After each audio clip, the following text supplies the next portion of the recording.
കത്തോലിക്ക സഭയുടെ 267-ാമത്തെ മാർപ്പാപ്പ ആരായിരിക്കുമെന്ന് ലോകം മുഴുവനും ഉറ്റുനോക്കിക്കൊണ്ടിരിക്കുകയാണ്. പ്രത്യേകിച്ച് 140 കോടിയോളം വരുന്ന കത്തോലിക്ക ജനവിഭാഗം പ്രാർത്ഥനയോടെ പ്രതീക്ഷയോടെ കാത്തിരിക്കുന്ന ദിനങ്ങൾ. മെയ് 7-ന് ആരംഭിക്കുന്ന കോൺക്ലേവിൽ ഏത് നിമിഷവും മാർപ്പാപ്പ തിരഞ്ഞെടുക്കപ്പെട്ടേക്കാം. അത് ലോകം തിരിച്ചറിയാൻ പോകുന്നത് സിസ്റ്റൈൻ ചാപ്പലിന്റെ മുകളിൽ സ്ഥാപിച്ചിരിക്കുന്ന ചിമ്മിനിയിൽ നിന്ന് വരുന്ന വെളുത്ത പുകയുടെ അടിസ്ഥാനത്തിലായിരിക്കും. അതിൻ്റെ അർത്ഥങ്ങളും ചരിത്ര വഴികളും എന്താണെന്ന് നമുക്ക് മനസ്സിലാക്കാം. 1800-ലാണ് ആദ്യമായി പുക പുറത്തുവിട്ടുകൊണ്ട് മാർപ്പാപ്പയെ തിരഞ്ഞെടുത്തില്ല എന്നുള്ള ഒരു പ്രാക്ടീസ് സഭയിൽ ആദ്യമായിട്ട് വന്നത്. അത് അന്നത്തെ കോൺക്ലേവ് നടന്നത് ഇന്നത്തെ ഇറ്റലിയുടെ രാഷ്ട്രപതി ഭവനായ കുരീനായിൽ വെച്ചായിരുന്നു കോൺക്ലേവ് നടന്നത്. അപ്പോൾ ലോകം മൊത്തം ഉറ്റുനോക്കിക്കൊണ്ട് കാത്തിരിക്കുകയാണ് ആരാണ് പുതിയ മാർപ്പാപ്പ എന്ന്. അതുപോലെ തന്നെ റോമൻ ജനത മൊത്തം കുരീനാലിന് മുമ്പിലായിട്ട് വന്ന് കാത്തുകൊണ്ടിരിക്കുകയായിരുന്നു. അതുകൊണ്ട് അവരെ അറിയിക്കുവാൻ ആയിട്ട് കറുത്ത പുക പുറത്തു വിട്ടുകൊണ്ട് മാർപ്പാപ്പയെ തിരഞ്ഞെടുത്തില്ല എന്ന് അറിയിക്കുകയായിരുന്നു. അതേസമയം മാർപ്പാപ്പയെ തിരഞ്ഞെടുത്തു കഴിഞ്ഞപ്പോൾ ഒരു പുകയും പുറത്തുവിട്ടില്ല, കറുത്ത പുക മാത്രം പുറത്തുവിട്ടുകൊണ്ട് മാർപ്പാപ്പയെ തിരഞ്ഞെടുത്തില്ല എന്ന് അറിയിക്കുകയായിരുന്നു. എന്നാൽ അതിനുശേഷം 1903 ആയപ്പോഴേക്കും പുകയുടെ കളർ ഒരു മാനദണ്ഡമായിരുന്നില്ല, പുകയുടെ നിറം ഒരു മാനദണ്ഡമായിരുന്നില്ല. കറുത്ത പുകയോ വെളുത്ത പുകയോ കോൺക്ലേവിന് സമയത്ത് പുറത്തു ആണെങ്കിൽ മാർപ്പാപ്പയെ തിരഞ്ഞെടുക്കപ്പെട്ടിട്ടില്ല എന്നാണ് അർത്ഥമാക്കിയിരുന്നത്.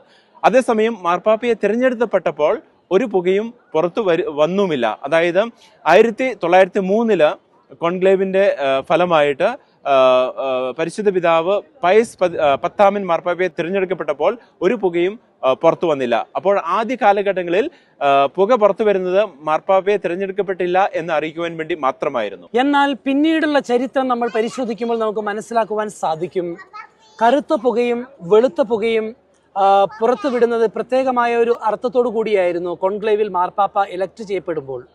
അതിനുദാഹരണമായി 1914 നടന്ന കോൺക്ലേവിൽ അന്ന് മാർപ്പാപ്പയായി തിരഞ്ഞെടുക്കപ്പെട്ടത് ബെനഡിക്റ്റ് 15 മാർപ്പാപ്പയാണ്.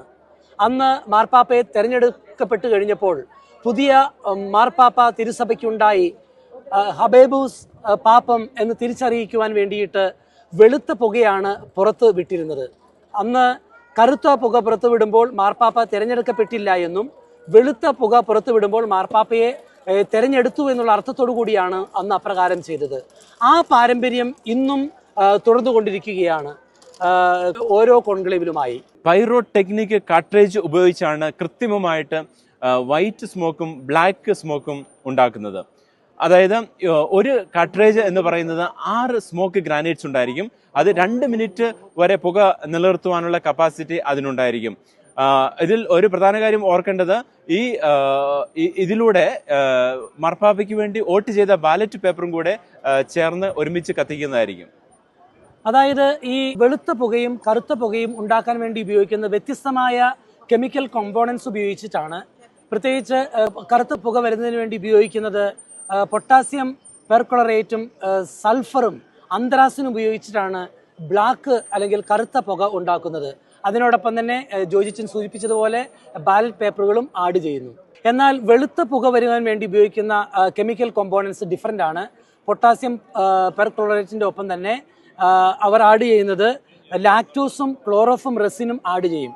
നേരത്തെ സൂചിപ്പിച്ചതുപോലെ കർദിനാൾമാർ വോട്ട് ചെയ്ത ബാലറ്റ് പേപ്പറുകളും ഇതിൻ്റെ കൂടെ കൂട്ടിച്ചേർത്ത് കത്തിക്കുകയാണ്. അങ്ങനെ മാർപ്പാപ്പ ഭൂരിപക്ഷം കിട്ടി ഇലക്ട് ചെയ്യപ്പെടുമ്പോൾ ഈ വെളുത്ത പുകയാണ് ഈ പുറകിൽ കാണുന്ന ചിമ്മിനിയിൽ നിന്നും പുറത്തേക്ക് വരുന്നതും അങ്ങനെ പുതിയ മാർപ്പാപ്പയെ തിരഞ്ഞെടുക്കപ്പെട്ടുവെന്നും ലോകം അറിയാൻ ഇടയാകുന്നതും.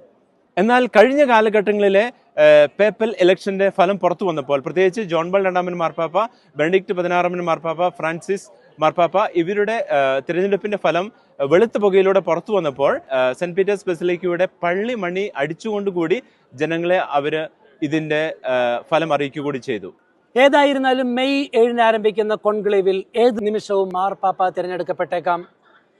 വെളുത്ത പുക ഉയരുന്നതിന് ഒരു ബിബ്ലിക്കലായി കൂടി ഒരു അർത്ഥം നമുക്ക് കാണാം.